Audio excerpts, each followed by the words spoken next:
வணக்கம் மக்களே. தமிழக அரசியல் களம் ஒரு பரபரப்பான நிலையை அடைஞ்சிருக்கு அப்படின்னு சொன்னால் அது மிக இல்லையே அப்படின்னு பார்த்தீங்கன்னா, தமிழக காங்கிரஸில் மிக கடுமையான அதிருப்திகள் ஏற்பட்டுக்கிட்டு இருக்கு. ஒரு பக்கம் காங்கிரஸுடைய விருதுநகர் எம்பியாக இருக்கக்கூடிய மாணிக்கம் தாக்கூர் கடுமையான ட்வீட்டில் போட்டுட்ருக்கார். இன்றைக்கி என்னன்னு பார்த்தீங்கன்னா, நான் வீழ்வேன் என்று நினைத்தாயோ அப்படின்னு சொல்லி பாரதியாருடைய கவிதையை கோட் பண்ணி ஒரு ட்வீட்டை போட்டிருக்காரு.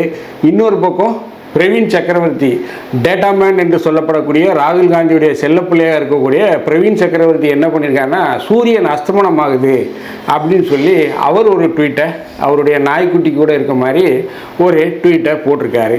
இப்படி கடுமையான ஒரு எதிர்ப்பு நிலையை காங்கிரஸில் பார்க்க முடியுது.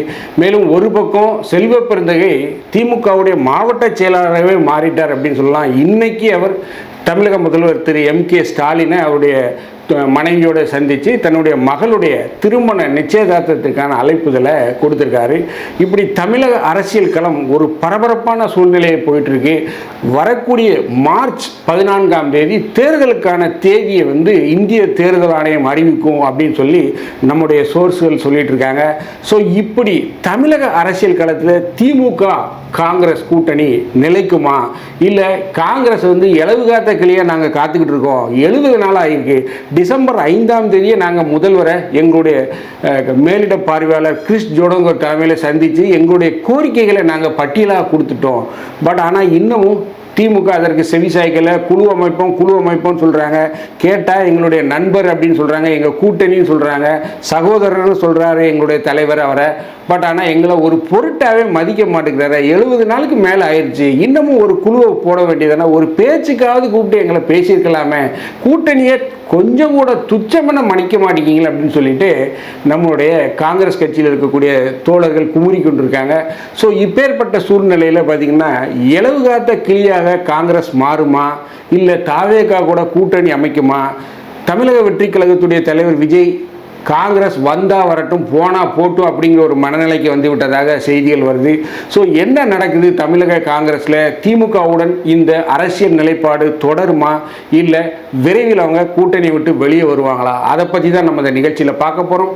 நான் உங்கள் ஜோசப். வாங்க நம்ம இப்போது நிகழ்ச்சிக்குள்ளே போகலாம்.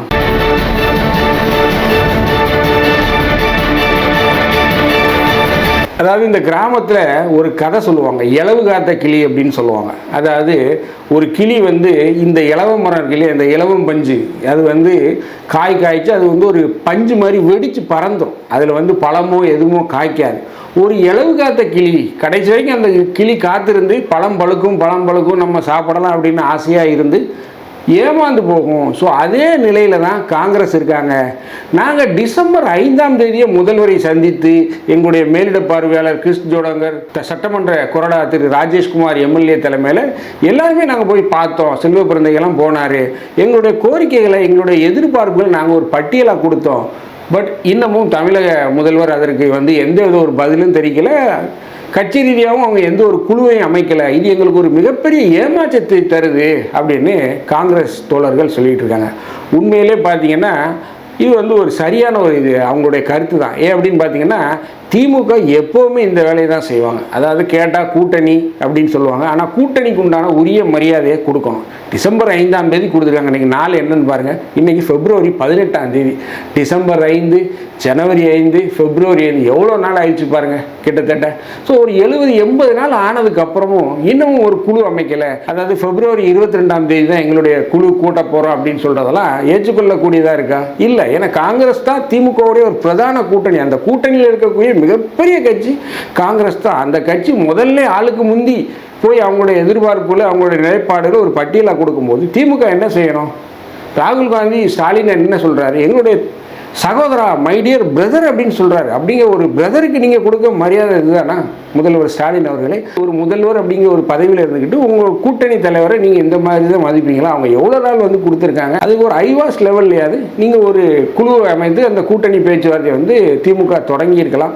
பட் திமுக அதை செய்ய தவறி விட்டார்கள். இன்றைக்கு கூட சட்டப்பேரவையில், இன்று சட்டப்பேரவை நடக்கு, இன்றைக்கு கூட முதல்வர் என்ன சொல்லியிருக்காரு அப்படின்னா, மாநிலத்தில் சுயாட்சி, மத்தியில் கூட்டாட்சி, அதுதான் எங்களுடைய கொள்கை நிலைப்பாடு, கொள்கை பிடிப்பு அப்படின்னு சொல்லி வசனங்கள்லாம் பேசியிருக்காரு. பட் இதெல்லாம் எடுபடுமா அப்படின்னு பார்த்தீங்கன்னா கண்டிப்பாக எடுபடாது. ஏன் மாநிலத்தில் கூட்டாட்சி வந்தால் குடியா மொழி போயிடும் சொல்லுங்கள்? மாநிலத்தில் கூட்டாட்சி வந்தால் குடியா மொழி பெறும் ஒன்றும் இல்லைல்ல, அவன் 4 எம்எல்ஏ வந்து மந்திரியாக போகிறான், அவங்க ஏதாவது செய்ய போகிறாங்க. அதாவது இந்த அதிகாரம் இல்லாத கூட்டணி அப்படிங்கிறது வந்து கதைக்கு ஆகாது. அதாவது உப்பில்லா பண்டம் குப்பையில் அப்படின்னு சொல்லுவாங்கள்ல, அதே போலத்தான் அதிகாரம் இல்லாத கூட்டணி அப்படிங்கிறது கதைக்கு ஒவ்வாத ஒரு பேச்சு. ஸோ அதைத்தான் திமுக வந்து செய்து கொண்டே இருக்கு. ஸோ இப்பேற்பட்ட சூழ்நிலையில் தாவேகாவை வைத்துக்கொண்டு காங்கிரஸ் வந்து திமுகவிட்ட பேரம் பேசுது. அதாவது நம்மளை வந்து ஒரு பகடைக்காயாக வந்து காங்கிரஸ் உபயோகப்படுத்துது. ஒன்று வந்தால் நம்ம கூட வந்து பேச்சுவார்த்தை நடத்தணும் அதிகாரப்பூர்வமாக, இல்லை திமுக கூட போகிறீங்களா, நோ இஷ்யூ போய்க்கோங்க. பட் திமுக கூடயும் போகாமல் காங்கிரஸ் வந்து தாவேகா பக்கமும் சேராமல் தாவேகாவை நம்மளை யூஸ் பண்ணுறாங்க அப்படிங்கிற ஒரு எண்ணம் வந்து தமிழக வெற்றி கழகத்துடைய தலைவர் விஜய்க்கு வந்துருச்சு. ஸோ இதனுடைய வெளிப்பாடாக அவங்க என்ன நினைக்கிறாங்க அப்படின்னு பார்த்தீங்கன்னா, நம்ம விசாரித்த அளவில் காங்கிரஸ் வந்தால் சேர்த்துக்குவோம், அதுக்காக காங்கிரஸ் வரணும்னு நம்ம வந்து காத்துக்கிட்டுலாம் இருக்க வேண்டாம், நம்முடைய வழியை பார்த்துட்டு நம்ம போயிடுவோம். ஏன்னா ஏற்கனவே அவங்க வந்து வேட்புமனு வந்து விநியோகம் பண்ணிட்டாங்க, தொகுதி கொடுத்துட்டாங்க. எந்தெந்த தொகுதிக்கு கிட்டத்தட்ட எனக்கு தெரிந்து ஒரு 12,000 14,000 வேட்பு மனுக்கள் வந்து விநியோகம் செய்யப்பட்டிருக்கு. மிகப்பெரிய அளவில் அதை ஸ்க்ரூட்டனைஸ் பண்ணிட்டு போயிட்டுருக்காங்க. இப்படி பல்வேறு வேலைகளில் அவங்க பிஸியாக இருக்காங்க. ஸோ இப்பேற்பட்ட சூழ்நிலையில் காங்கிரஸ் வரும்னு சொல்லிட்டு தாவேகாவும் எவ்வளோ நாள் எதிர்பார்த்துட்டு காங்கிரஸும் வந்த பாரு தெரியல. இந்த பக்கம் திமுகவுக்கு கடுமையாக முட்டு கொடுத்துட்ருக்கார் செல்வ பெருந்தகையும் சிதம்பரமும். சிதம்பரத்தை கூட அவ்வளோ அளவுக்கு சொல்ல மாட்டான். பட் செல்வ பெருந்தகை நம்ம கூட்டணி திமுக கூட தான் வைத்தே ஆகணும் அப்படிங்கிற ஒரு நிலைப்பாட்டில் இருக்கார்.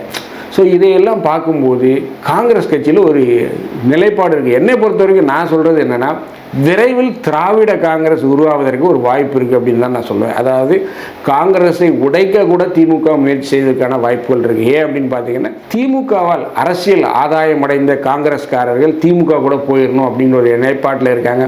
ஸோ அதனால் திராவிட காங்கிரஸ் உருவாவதற்கு ஒரு 50% வாய்ப்பு இருக்குது. ஸோ அதை நினைத்து தான் காங்கிரஸ் தலைமை வந்து யோசித்து கொண்டிருப்பதாக செய்திகள் வருது. சோனியா காந்தி மட்டும்தான் திமுகவுக்கு ஒரு 20-30% ஆதரவாக பேசுகிறார் அப்படின்னு சொல்கிறாங்க. ராகுலும் பிரியங்கா காந்தியும் தமிழக வெற்றி கழகத்து கூட கூட்டணி வைத்துருவோம் அப்படிங்கிற ஒரு நிலைமையில் தான் இருக்காங்க. ஸோ என்னை பொறுத்தவரை 22ஆம் தேதி திமுக வந்து எங்களுடைய குழுவை நாங்கள் கூட்ட போகிறோம், பேச்சுவார்த்தைகளை தொடங்க போகிறோம் அப்படின்னு சொல்கிறாங்க. கண்டிப்பாக 22ஆம் தேதியெலாம் அவங்க வந்து காங்கிரஸை கண்டிப்பாக கூப்பிட்டு பேச மாட்டாங்க. ஏன்னா காங்கிரஸ் குறைந்தது 40 தொகுதிகளை கேட்பாங்க. ஸோ திமுகவை பொறுத்தவரைக்கும் 25 தொகுதிகளுக்கு மேல் காங்கிரஸுக்கு கொடுக்கக்கூடாது அப்படிங்கிற ஒரு நிலைப்பாட்டில் இருக்காங்க. பட் 22ஆம் தேதி ஆளெல்லாம் காங்கிரஸை கூட மாட்டாங்க, கடைசி ஆளாக காங்கிரஸை கூடுவாங்க. அது வரைக்கும் இழுத்தடித்து அப்படியே இந்த மெகா சீரியலில் இழுக்கிற மாதிரி இழுத்தடித்து காங்கிரஸை கூப்பிடுவாங்க. அதுக்குள்ளே காங்கிரஸ் என்னை பொறுத்த வரைக்கும் தாவேகா பக்கம் சென்றுவிடும். ஏற்கனவே நம்ம பதிவு பண்ணியிருந்தோம், தாவேகா காங்கிரஸ் கூட்டணி கிட்டத்தட்ட 99% உறுதி செய்யப்பட்டு விட்டது. காங்கிரஸ் ஏன் தாவேகா பக்கம் போகல அப்படின்னா, இந்த திராவிட காங்கிரஸை உருவாக்குவதற்கு திமுக முயற்சி செய்து கொண்டிருக்கிறது. காங்கிரஸை உடைப்பதற்கான வேலைகளில் திமுக ஒரு பக்கம் இடங்க துவங்கிடுச்சு. ஒரு பக்கம் வந்து பார்த்திங்கன்னா, சபரீசன் மருமகன் வந்து தென் மாவட்டங்களில் கடுமையான சுற்றுப்பயணங்களை செய்து கொண்டிருக்கிறார். இது வந்து கனிமொழி அக்காவிற்கு ஒரு மிகப்பெரிய எரிச்சலை ஏற்படுத்திக்கிட்டு இருக்கு. அவருடைய பெண் அமைப்பும் அந்த சர்வேக்களை கடுமையாக தென் மாவட்டங்களில் நடத்திட்டு வர்றாங்க. ஸோ இப்படி ஒரு மிகப்பெரிய ஒரு பரபரப்பான சூழல் நடந்து கொண்டிருக்கு. இலவு காத்த கிளியாக காங்கிரஸ் போகுமா இல்லை தாவேகா பக்கம் வருமா அப்படிங்கிறது வரக்கூடிய 22லேருந்து 25ஆம் தேதிக்குள் அவர்கள் அதை முடிவு செய்து விடுவார்கள் அப்படிங்கிறத நம்முடைய பார்வையாக இருக்குது. இந்த வீடியோ உங்களுக்கு பிடிச்சிருந்துச்சுன்னா தயவுசெய்து லைக் பண்ணுங்கள், ஷேர் பண்ணுங்கள், சப்ஸ்கிரைப் பண்ணுங்கள். மறக்காமல் உங்கள் கருத்துக்களை கமெண்ட் செக்ஷனில் சொல்லுங்கள். நன்றி, வணக்கம்.